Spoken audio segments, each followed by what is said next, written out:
వారి ఇష్టం వచ్చినటువంటి నిర్ణయాలు తీసుకునేటువంటి పరిస్థితి వస్తే మనం ప్రేక్షక పాత్ర వహించడానికి ఎంత కష్టపడ్డాం. సినిమా చూస్తామా, ఏం జరుగుతుందో సినిమా చూస్తామా? అధికారులు పరిగెడుతున్నారు ఎవరి దగ్గరికి తెలుసు మీ అందరికీ. ఏమి తెలుగుదేశం పార్టీ ఏమైపోయింది ఇక్కడ?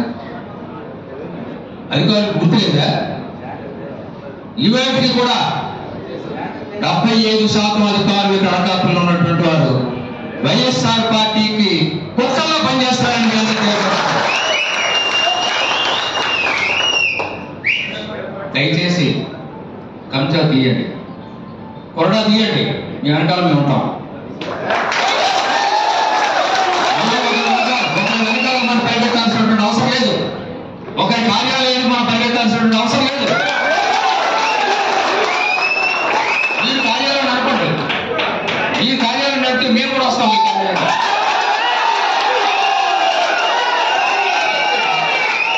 మనకు అంత కర్మ ఏం పట్టిందండి. ఒక పార్టీ కార్యాలయానికి వెళ్ళి దేశీయంగా అనుకో అలవాటు. ఒక పెద్ద పార్టీ, సీనియర్ పోస్ట్ పార్టీ, ఈ పార్టీకి గౌరవం ఉన్నటువంటి పార్టీ. పవన్ కళ్యాణ్ నా చంద్రబాబు నాయుడు గారు అద్భుతంగా పనిచేస్తున్నారని కితాబు ఇచ్చినటువంటి పార్టీ.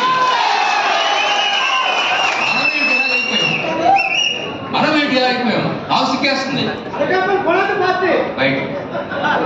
అందుచేతం దయచేసి దాన్ని సీరియస్గా తీసుకోవాలని గోవంతుకి నేను చెప్తున్నాను. దాన్ని ఎక్కడ దయచేసి రాజీ పడద్దు. పార్టీ కార్యాలయంలో కూర్చోండి, ప్రతిరోజు కూర్చోండి, మేము వస్తాం, అందరం కూడా అప్పుడు చేయండి.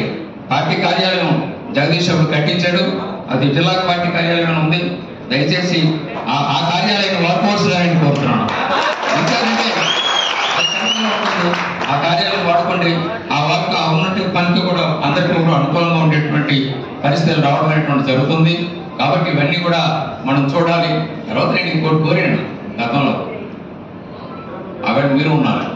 ఏమిటి కోరానంటే రైతు భారత్లో 15 సంవత్సరాల నుండి మేము ఎవరికి ఓట్లు వేసామో వాళ్ళు రాజ్యం వెళ్ళడం లేదు. వాళ్ళ పిల్లలు, వాళ్ళ అన్నదమ్ములు, వాళ్ళ బామ్మర్దులు రాజ్యం వెళ్తున్నారు. దయచేసి మీరు ఇద్దరు రాజ్యం అయినట్టు కానీ ఎమ్మెల్యే ఎంపీలకి ఇద్దరికి నేను కోరడం జరిగింది. కానీ ఇప్పుడు జరుగుతుంది ఏంటండి చెప్పండి? అది జరుగుతుంది కదా. అదే మనం కోరుకున్నది. అంటే వ్యక్తిగతంగా విమర్శిస్తాను అనుకోవద్దు. ఇది నాకు బాగా కలిపి అయ్యో మనం ఎవరికి ఓట్లు వేసామో వాళ్ళు తప్పుకొని వాళ్ళ అల్లుల్ని వాళ్ళని మనం ముందు పెట్టేయాలి. ఎంతవరకు ఎవరండి అల్లుడు? అంతపాల నుంచి వచ్చి ఎక్కడ ఉన్నటువంటి అల్లుడు వచ్చి